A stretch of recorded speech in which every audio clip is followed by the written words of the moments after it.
today we have two very special guests here. We have Chuck Mason, the wet look. We also have here Claude Harris, OG detailer. So it's a great honor and privilege to be here and have them here on the show.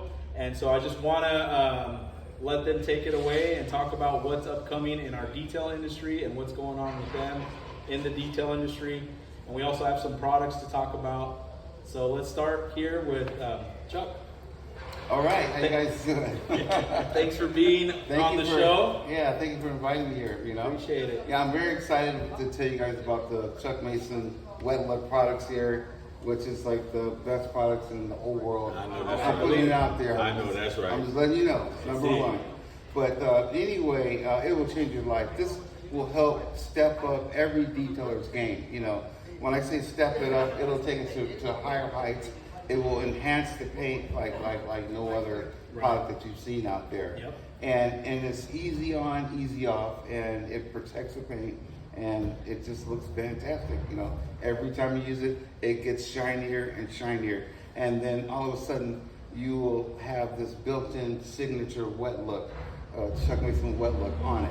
Everywhere you go, wherever you park, and you will have the shiniest car, guaranteed, in the parking lot. I don't care if the car has brand new pick a place out from the dealership. Gotcha. You're gonna outshine it. That's how it works. You pull in the gas station at night, it's the shiniest car at the gas station at night.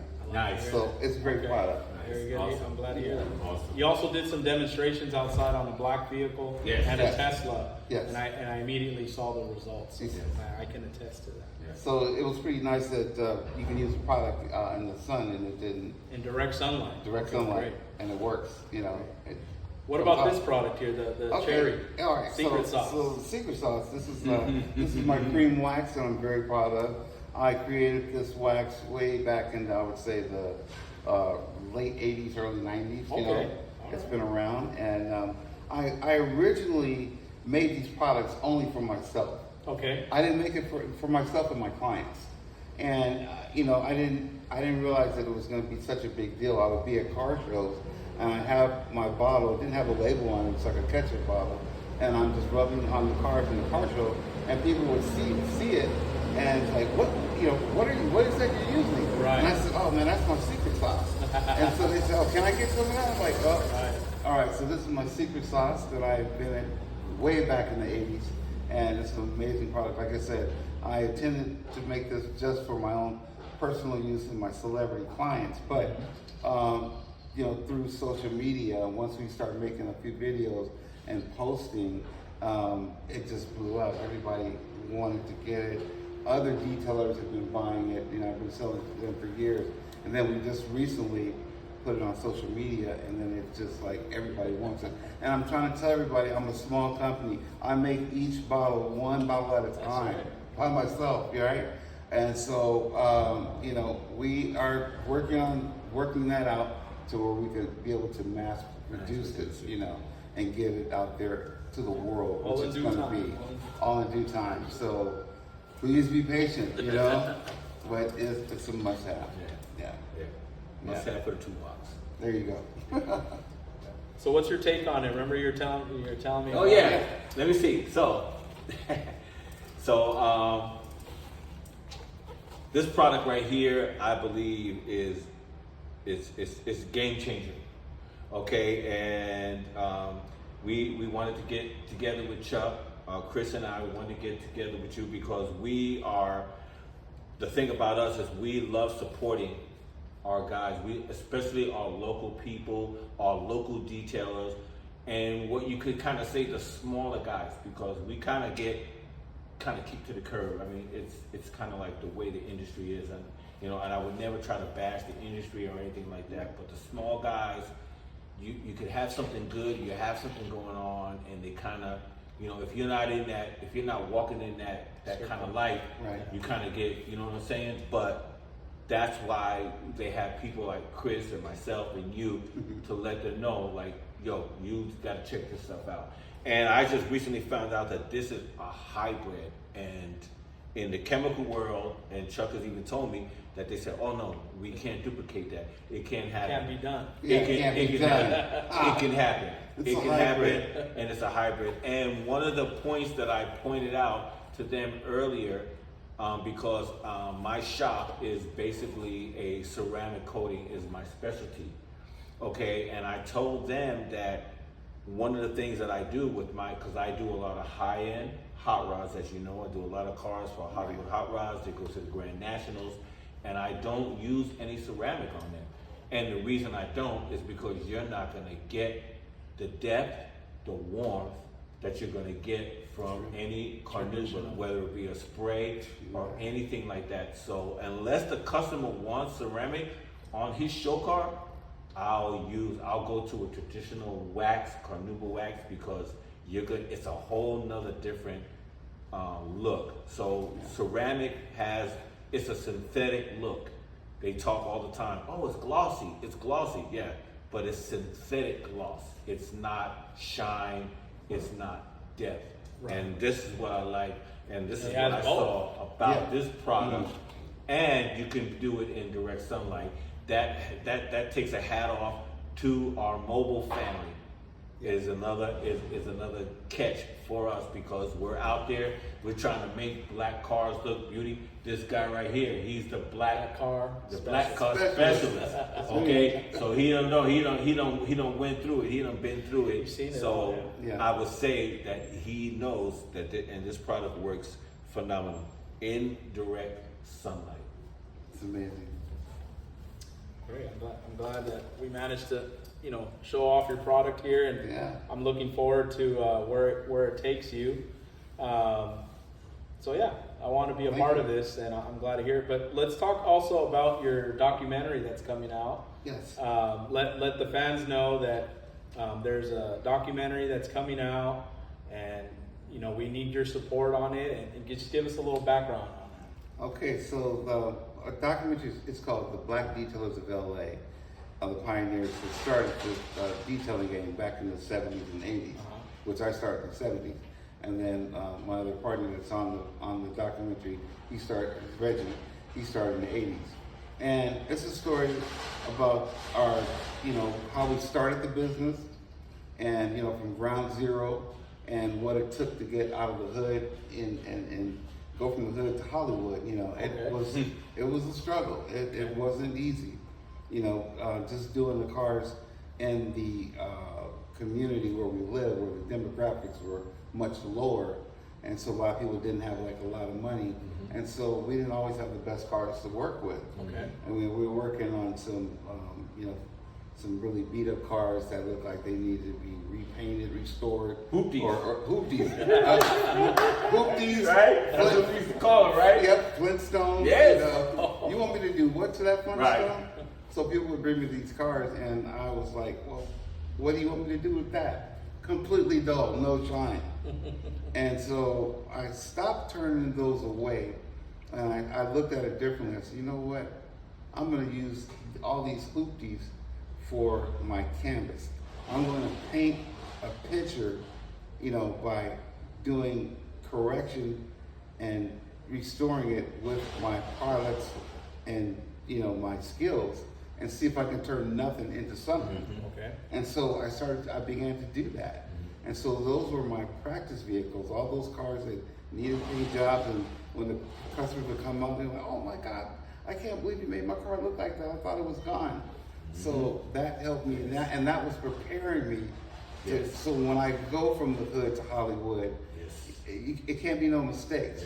So if you made all the mistakes back there on the beater cars that needed paint jobs, all that was your practice vehicle. Yes. Over here, you better know what you're doing. Yes, when you step up to these Ferraris, Rolls Royces, and so on and so forth. I really like that you mentioned that, because a lot of the younger generation today, they want to post like, oh, I did the Lambo, I did this, and I get teased a lot because I do a lot of mom cars and SUVs, and you know what, I enjoy those cars because that's the everyday person car.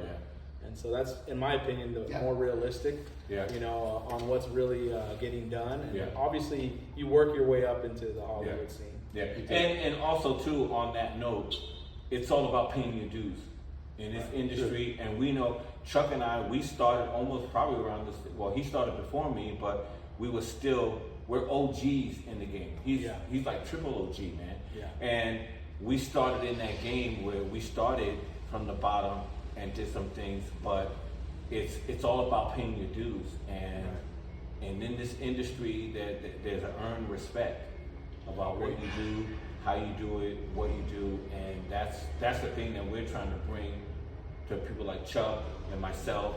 Like these guys, like you said, these young guys, they're coming up, they're thinking like, oh, that anybody can wash a car, and they get into it, and all of a sudden, oh no, it's more to it than that. It's more, when you start to go and work on $1 million hot rods and things like that, you're touching these cars, you have to be vetted. You have to understand what you're working on a $20,000 or $30,000 paint job. It's like you can't drop a polisher on it and just think that it's okay. And so so that's why we're together. You mention it all the time.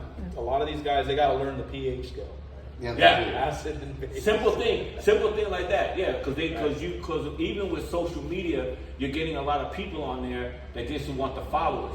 And I see it, and that's why I'm really pressed to, and I know Chuck does it as well, is teaching people and try to get people into this game and show them the rope and show them the right way. Because the social media has made it, these guys, they post on there, they've only been detailing for a year, but now they want to teach people about customs, and they're not even doing it, they're doing them an injustice. Right. And I would say to our local base and our community is, somebody who you follow, because everything is on YouTube.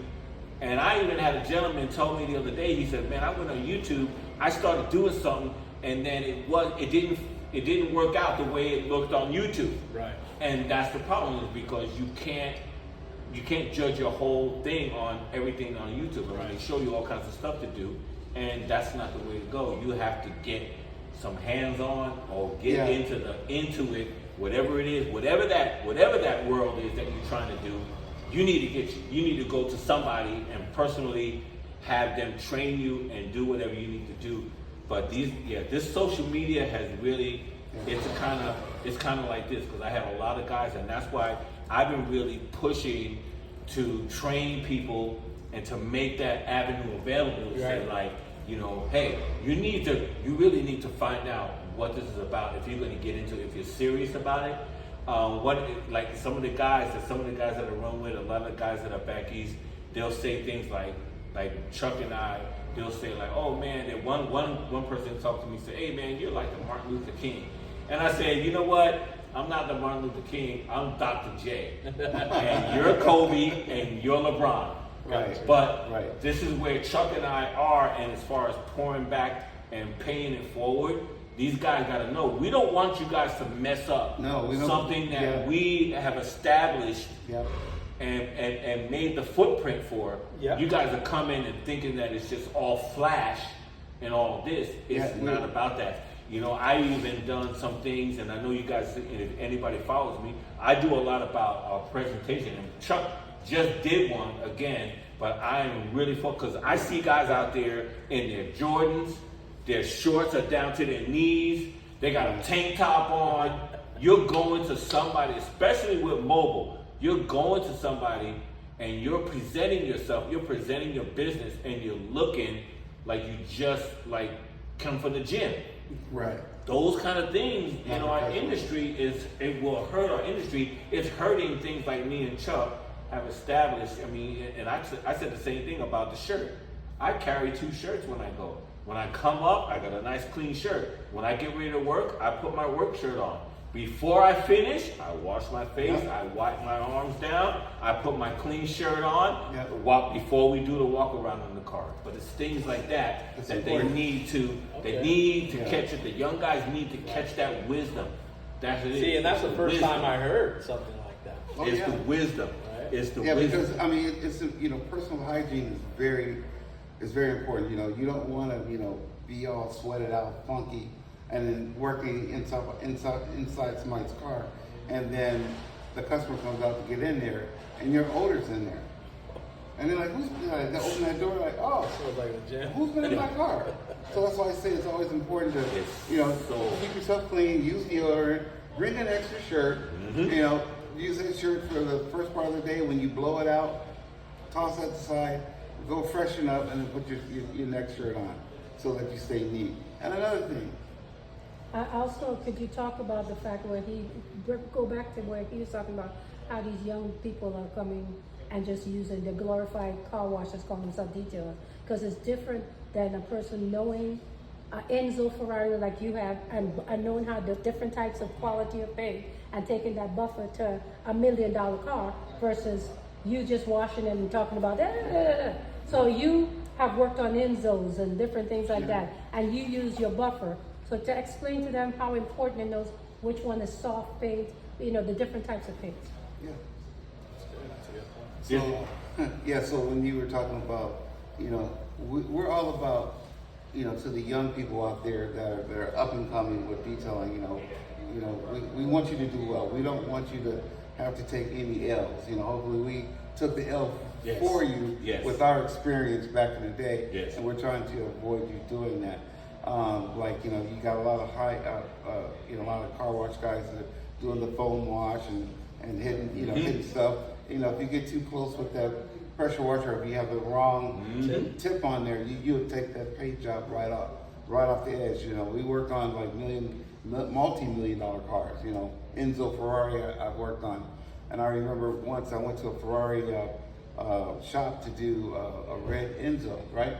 And one of the mechanics there came over and just to say to me, I hope you're not using any chemical or acid on those wheels, and which I wasn't going to. And I go, why? Why is that? He goes, well, because first of all, those are ceramic brakes, and they're very expensive. And if you get any kind of acid on there, you're looking at $20,000 or more, $25,000 to replace all of it. Yes. So these kids, they don't know that. They don't understand. They're just running around. They got, we high pressure. We're doing this, and they're just, We spray whatever I got. And you just tore it up. So, so it's very important. And knowing the different types of paint, how soft. Yeah, and knowing about different paints, because not every paint is the same. We have very soft paint. Even some Ferraris have been known to have thin paint jobs. Yes.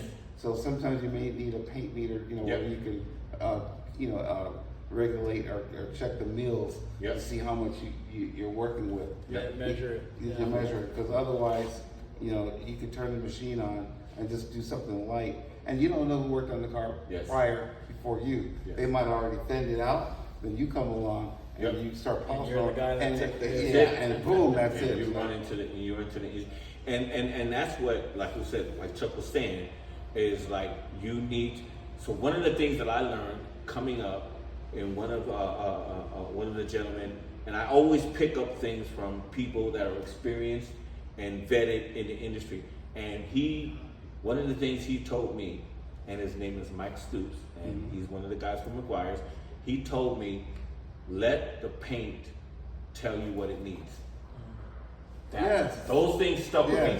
And it was those nuggets that stuck with me that I would pick up and put into my arsenal. Right. Let the paint, because I had to think about it, what he was saying, and apply it. It's like we do the forensics. You're checking out the paint, and you're looking at every angle of it. And like when I come and meet clients for the first time, and I'm giving them an estimate, and I can walk up on the car, I can tell if that panel's been repainted. I can tell that it's been hit with eggs. And I'll say, oh, somebody egged your car, and they'll look at me like, how do you know somebody egged my car? I said, I could tell. Well, yeah, but that was 3-4 years ago. Well, I can tell. Really? Yeah, because when an egg hits a car, it has a certain pattern on it, and it totals that panel. It totals the paint job on impact. So that's how I couldn't believe it. And also too, when we talked about gauging, is one of the things that the young people need to understand, that because it's a lifesaver. Because if you don't gauge that car, because even on new cars, you can get a car from the dealership that has been repainted. True. But if you didn't go around and check to see if there was a difference, then you run into that issue. You get to that back panel, Yeah. you don't hit it with the machine. Now you got to pad it. Now you got to buy them a paint job, and it wasn't even your fault Right. from the beginning Right. because you didn't check to see, Right. you know, or look down the side of that panel and see if there's runs, Right. if there's a different kind of pattern on an orange peel. Yeah. That comes with experience. That comes with time, and it doesn't come with cockiness and No. learning on you. You're not going to learn Yeah, that 'cause- on YouTube. That's true. And most paint finishes, like when you come up on the car and you're about to inspect it, I could tell if it's been painted or not most of the time. It's either going to have more than the factory peel, or it's going to have less on that panel. Whoever did the repair, Right. they took the time to kind of knock Try it to- down, try to but match it. sometimes they knocked it down too Too much. much. But now it's looking custom, Right. and the rest of the factory paint doesn't look good. Yeah, it doesn't look good. So yeah, it's very textured. Most orange peel factory is textured. So if it's heavier than factory, then that's a really bad paint job. Yeah, and you can, and that's where a lot of guys, they don't understand when somebody brings a repair or something to them, and it's on a factory car and it has factory orange peel, and they think that because they looked on YouTube, they can sand it down with 1,000 grit and then polish it out. Guess what? You're gonna have a big spot that's flat, and then you're gonna have orange peel. It's gonna be a big old circle. Right. Okay. And now you got to cut the car. Now you're in trouble. Now you're gonna have the car for about a week, and you're gonna be taking out all the orange peel off the car, and you're not gonna get paid for it. Yeah. And you're not gonna get paid for it. Wow, that's not good. Not good. So So give us a little more insight on what's to come for you personally. I know Texas was in the talks. Yeah. We just recently moved to Texas to expand the wet look down there. There's a big market, in Texas. Yeah. We've been back and forth to Texas. I'm looking at the vehicles that are driving around there, and they don't look nothing like what I see back here as far as that signature wet look. Now, they do have nice cars in Texas. Don't get me wrong. They have beautiful cars, beautiful trucks. It's a truck town. Right. Lots of trucks, And then there's just, cars that are, driven through, on their ranch, and they're full of mud and stuff. So, those don't get quite the care. But we're looking to expand the business and move product all throughout Texas. Good. That's a good point there. Yeah. Go from the west to the east, right in Yes. the middle. Yes. yes. And back. All right. Well, thank you very much for your time. Thank you. We really appreciate it. So please follow Chuck Mason online and follow his product and order his product, Yes. the wet look, and also OG Detailer here. So thank you both for Yes. being on Thank you. the show, and I look forward to what's to come in the future. Yeah. All right, All right, gentlemen. All right. All right. Hey, Thank we you. got it. Thank you. Thank you, guys.